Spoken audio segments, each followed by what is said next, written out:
Hello दोस्तों, welcome to अपना education. दोस्तों, इस वीडियो में हम रीजनिंग के मोस्ट इंपॉर्टेंट क्वेश्चनों को करेंगे जो कि आप किसी भी प्रतियोगी परीक्षा की तैयारी कर रहे हैं तो बहुत ही महत्वपूर्ण है। तो चलिए शुरू करते हैं।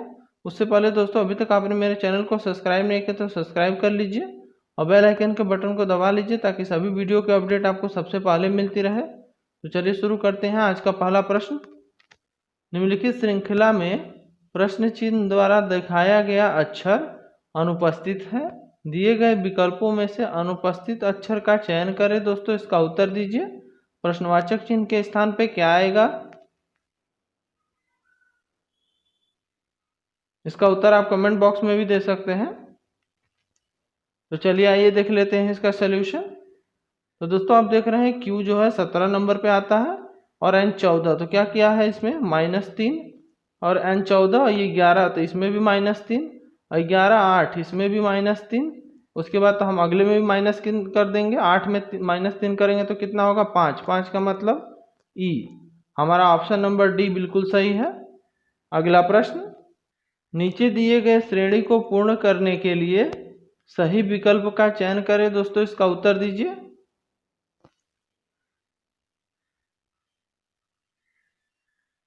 तो चलिए आइए देख लेते हैं इसका सोल्यूशन।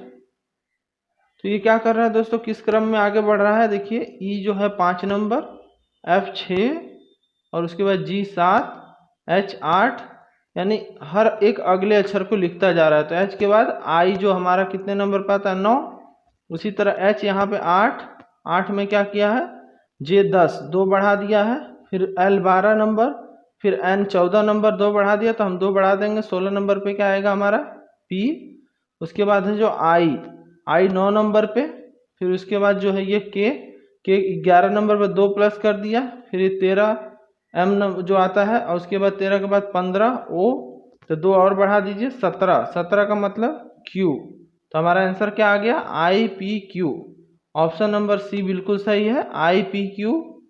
अगला प्रश्न, दिए गए विकल्पों में से विषम अक्षर चुनिए। दोस्तों, इसका उत्तर दीजिए। आपका समय शुरू होता है। उत्तर देने में समय लगे तो आप वीडियो रोक के इसका उत्तर दे सकते हैं। तो चलिए आइए देख लेते हैं इसका सोल्यूशन। इसमें विषम अक्षर को चुनना है। चलिए पहले को देखते हैं। N जो हमारा कितने नंबर पे आता है? 14 और H 8, इसमें क्या किया है? -6। फिर उसके बाद K जो है 11 नंबर पे, तो इसमें क्या किया है? +3।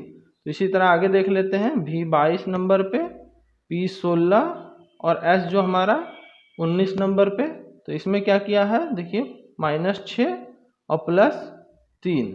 तो इसी तरह हम आगे भी करेंगे। R जो है कितने नंबर पे आता है? 18 और M 13, P 16। इसमें क्या किया है? -5 और +3। और देखिए इधर क्या किया था? -6 किया था और +3 किया था, और -6 +3। यहाँ क्या किया? -5। तो ये तो ऐसे ही अलग लग रहा है। फिर आगे भी देख लेते हैं हम। R 18 नंबर पे, L 12, तो -6। उसके बाद O जो है 15 नंबर पे, तो यहाँ क्या किया है? +3। तो आप देख सकते हैं, तो ये वाला ऑप्शन जो है बिल्कुल अलग है, क्योंकि यहाँ देख रहे हैं R जो है 18 नंबर पे आता है और M 13 नंबर पे और P जो है 16। तो इसमें -5 और +3। तो यहाँ जो है -5 कर रहा, बाकी सब में -6 कर रहा था। सभी में देखिए -6। तो इसलिए ये वाला ऑप्शन बिल्कुल अलग है सबसे। अगला प्रश्न, यदि L माने प्लस, M माने माइनस, N माने गुणा और P माने भाग, तो इसको हल करिए। दोस्तों, आपका समय शुरू होता है। इसके बराबर प्रश्नवाचक चिन्ह के स्थान पे क्या आएगा? तो चलिए आइए देख लेते हैं इसका सोल्यूशन। समय लगे उत्तर देने में तो आप वीडियो रोक के इसका उत्तर दे सकते हैं। तो चलिए आइए देख लेते हैं सोल्यूशन। तो क्या कह रहा है हमारा? N की जगह गुणा का निशान, उसी तरह आप यहाँ गुणा का निशान लगा दीजिए। फिर L की जगह प्लस का निशान, और उसके बाद फिर P की जगह क्या दिया है दोस्तों? P की जगह भाग का निशान है, और उसके बाद फिर M की जगह है जो माइनस का निशान है। बस इसको सॉल्व कर दीजिए, आपका आंसर आ जाएगा।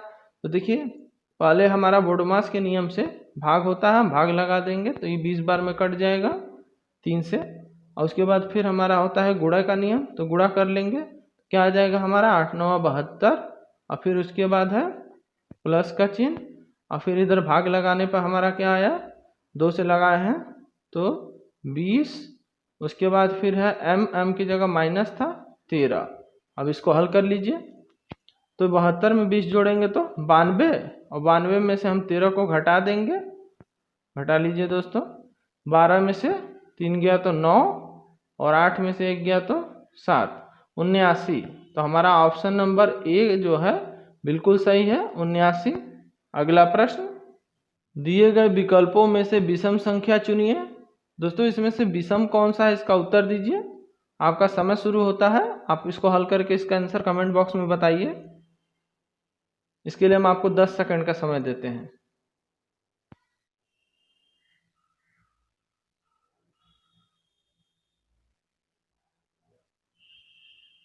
तो चलिए आइए देख लेते हैं इसका सलूशन। तो देखिए दोस्तों इसमें क्या किया है, 2 का मल्टीप्लाई 3 से कितना हो गया 6, और इसमें 2 को घटा दिया है तो कितना हो गया 4, जो कि हमारा पहला आ गया। उसी तरह दूसरे के लिए भी किया है, 3, सब में 3 का मल्टीप्लाई करके उसी अंक को घटा दिया है, 3 तरीके 9, इसमें भी 2 हम घटा देंगे तो कितना आ गया 7, जो कि इससे भी मैच कर रहा है।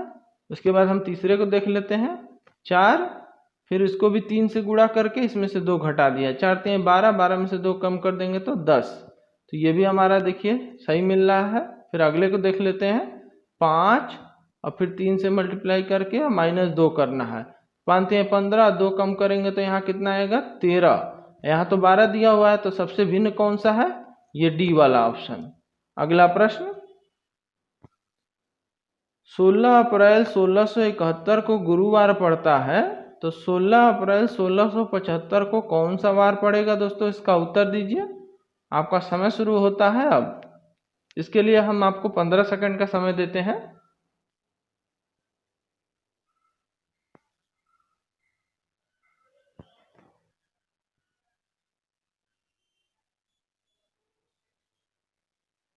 वीडियो के अंत में जरूर बताइएगा आपने कितने प्रश्नों का सही आंसर दिया।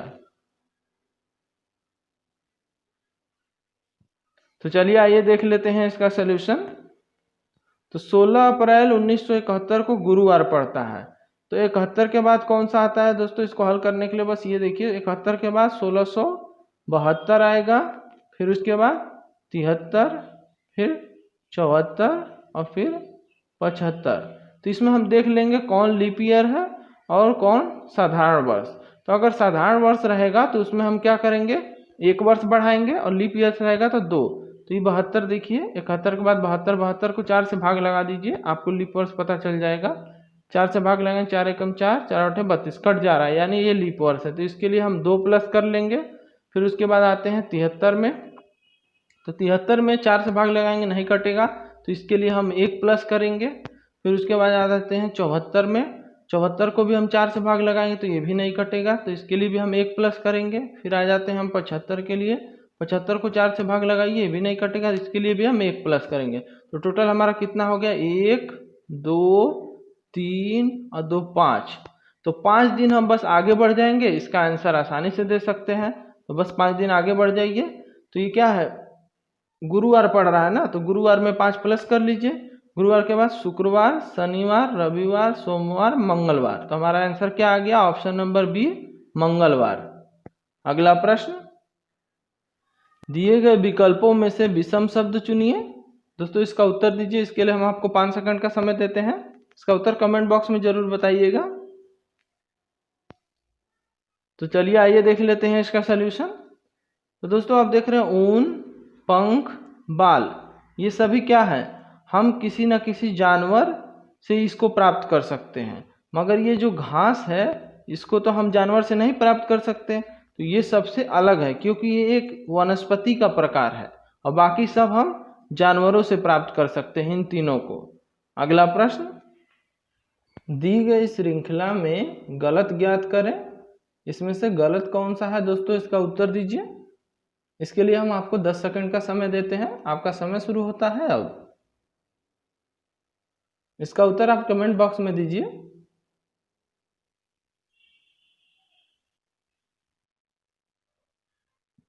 चलिए आइए देख लेते हैं इसका सोल्यूशन। तो आप देख रहे हैं दोस्तों, पहले 100 दिया हुआ है, तो 100 को क्या किया, 2 से भाग लगा के प्लस 2 कर दिया है।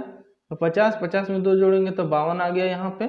अगला देख लीजिए 52 को भी हम 2 से भाग लगा देते हैं तो कितना आया 26, इसमें प्लस 2 कर देंगे तो 28।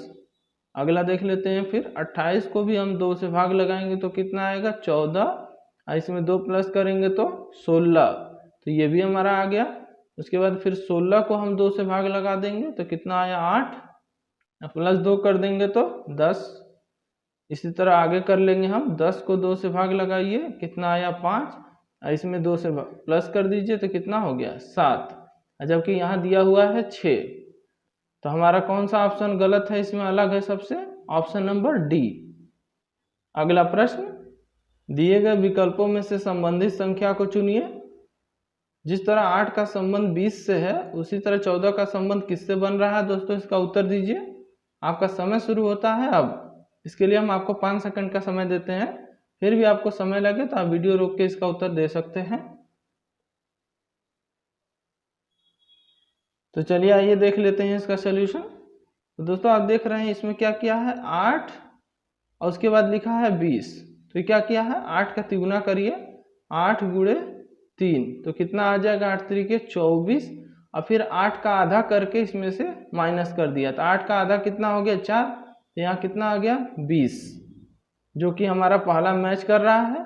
फिर दूसरे को देख लेंगे 14 और फिर इसका तिगुना कितना हो गया 42, और फिर इसी का आधा हम बोले थे तो इसका आधा कर लीजिए 7, तो इसको माइनस किया था उसमें भी, तो इसमें भी माइनस कर दीजिए तो कितना आ गया 35, जो कि ऑप्शन नंबर ए से मैच कर रहा है 35। अगला प्रश्न, यदि शब्द कम्युनिकेशन के अक्षरों को वर्णमाला क्रम में व्यवस्थित करें तो पुनः व्यवस्थित करने के बाद कौन सा अक्षर मध्य में होगा दोस्तों, इसका उत्तर दीजिए। आपका समय शुरू होता है अब। इसके लिए हम आपको 10 सेकंड का समय देते हैं, इसका उत्तर दीजिए। तो चलिए आइए देख लेते हैं इसका सॉल्यूशन। तो देखिए कम्युनिकेशन है, कम्युनिकेशन को हम वर्णमाला के क्रम के अक्षरों में लिख लेते हैं। तो वर्णमाला में पहले इसमें से देखिए क्या आएगा, पहले ए, उसके बाद सी, फिर सी, फिर उसके बाद दोस्तों आई, फिर आई, उसके बाद फिर एम, फिर एम है, फिर एन, उसके बाद फिर एन, उसके बाद फिर ओ, और फिर ओ, उसके बाद टी, फिर यू। अब इसको व्यवस्थित कर लिया हम, और इसमें देखते हैं बीच में कौन सा आएगा। टोटल कितने अक्षर काउंट कर लीजिए, 1 2 3 4 5 6 7 8 9 10 11 12 13। तो 6 को इधर कर दीजिए, 6 को उधर, 2 2 4 1 5 6, 6 को कट कर दिए इधर से, 1 2 3 4 5 6, तो बचा कौन सा एम। तो हमारा आंसर कौन सा होगा, ऑप्शन नंबर ए, एम, जो है मध्य में आएगा।